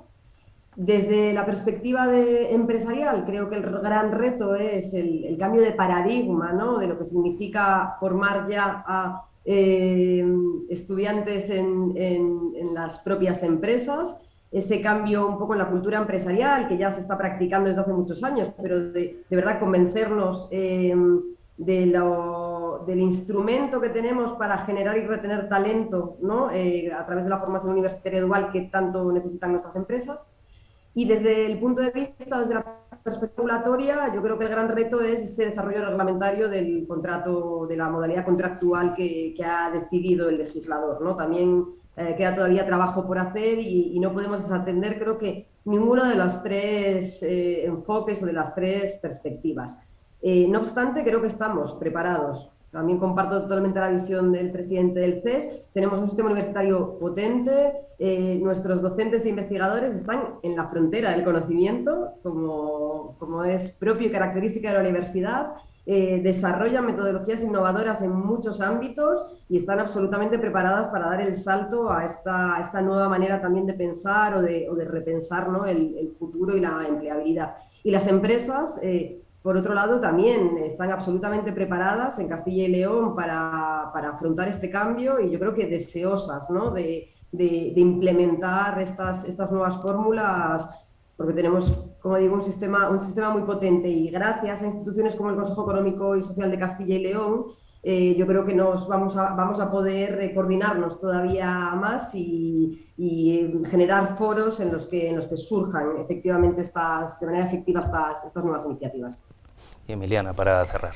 Bueno, yo creo que más o menos se ha dicho prácticamente todo, pero por resaltar, creo que un reto también importante, muy concreto, muy práctico, que es toda la parte de la formación de los tutores. O sea, en ese cambio de paradigma, las empresas tienen que nombrar un tutor que acompañe a estos estudiantes, y para ellos también cambia su paradigma y su forma de trabajar, ¿no? Con lo cual ahí hay una formación. De hecho, un poco los países que hemos ido nombrando, que llevan trabajando más tiempo, tienen formación dual desde hace más años, pues también uno de los temas recurrentes que sale es esa formación, la necesidad de esa formación y esa adaptación de los tutores en empresa. Por poner el punto de vista desde las empresas, que me parece importante. En cuanto al tejido, creo que la región puede adaptarse y puede utilizar formatos en formación dual muy distintos para que desde las universidades puedan ir al tejido no solo o no necesariamente más próximo, ¿no? Por ejemplo, en Alemania utilizan mucho el formato de 3 y 3, 3 meses en la empresa y 3 meses en la universidad, en formación dual, pero por ejemplo en el País Vasco algunos de los programas que han introducido, o en algunos también en Francia, se utiliza más a nivel semanal, ¿no? Pues 3 días, por ejemplo, lunes, martes, miércoles en la empresa. ¿Qué quiero decir? Pues que el reto está abierto también a que tú te adaptes en función del tejido que tenemos en la región. Entonces hay distintas modalidades, no hay una única vía, ¿no? Y por otro lado, en el caso de las universidades, creo que el gran reto es esa reflexión de ver exactamente, para comprometerse con la retención del talento, con esa inserción laboral de nuestros estudiantes, cuáles son aquellas titulaciones, aquellos grados o aquellos máster que son susceptibles de iniciar de forma real para comenzar con estos pilotos, porque al final son programas pilotos que hay que evaluar y hay que ver cómo pueden continuar, o hay que mejorar, y que desde ahí se pueda ir extendiendo. Es decir, que se haga desde la reflexión y desde el conocimiento y desde aquello que puede tener a corto plazo sea más eficiente para que podamos ir sumando, ¿no? Para que esos pilotajes sean en positivo. Pues hasta aquí esta mesa muy interesante, bueno, como las dos anteriores, y como esta jornada de formación dual y empleo en Castilla y León tan importante. Gracias, Enrique, gracias Emiliana, gracias Blanca. Y ahora el broche de oro lo va a poner Carlos Velasco, el director general del Español Noticias de Castilla y León.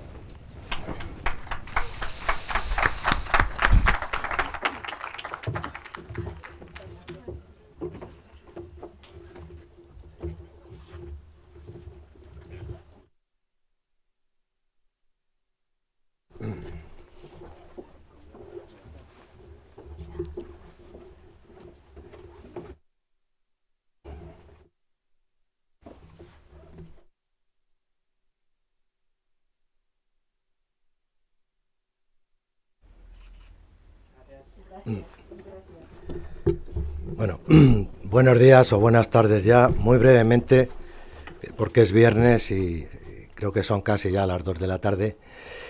El estilo del Español, nuestro modo de trabajo, incluye la organización de este tipo de jornadas, de foros, en las cuales podamos ofrecer a nuestros lectores una radiografía en profundidad de aquellos asuntos más importantes en este caso, para nuestra comunidad.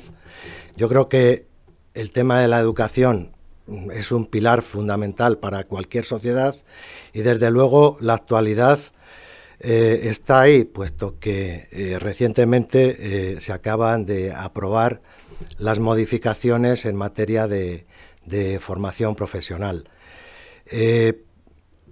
Ahora de lo que se trata es de, como diría Lope de Vega, de pasar de las musas al teatro. Yo he estado siguiendo con atención todas las intervenciones y efectivamente hay una serie de problemas ahí que hay que solucionar, sobre todo encajar lo que es la teoría o lo que es el articulado de la legislación con la realidad de las empresas. España es un país paradójico. Nos encontramos, por ejemplo, que es uno de los primeros países de la Unión Europea en materia de desempleo juvenil, pero al mismo tiempo nos encontramos con que hay miles de empleos que no se pueden cubrir por falta de cualificación. Es verdad que tradicionalmente siempre ha habido un divorcio entre lo que es el sector educativo y el sector empresarial. Yo creo que las enseñanzas duales son muy interesantes precisamente para acabar con ese divorcio, porque todos tenemos claro que el sector educativo y el sector productivo tienen que ir de la mano, puesto que al final de lo que se trata es de crear riqueza, y sin riqueza no hay bienestar. Esa es la clave. Esta nueva legislación pues conlleva muchísima tarea. La consejera nos lo dijo esta mañana, cambiar la legislación, adaptarla a la realidad autonómica. El director general de formación profesional también nos advirtió de la dificultad que conlleva encontrar empresas para dar salida a todos esos estudiantes. Y bueno, yo creo que ha sido un acierto por la elección de este tema educativo de gran trascendencia sin duda, y nosotros seguiremos organizando jornadas y actos de este tipo. Espero que nos volvamos a encontrar pronto, y solo me resta agradecer a las entidades que han hecho posible esta jornada.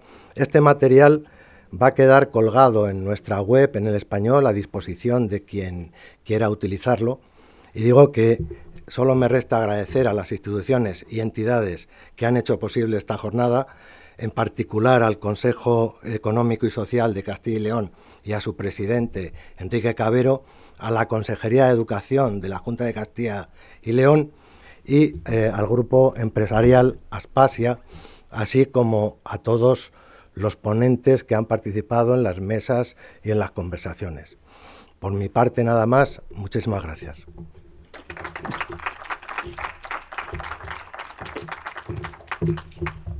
Muchas gracias a todos. Damos por finalizada la jornada.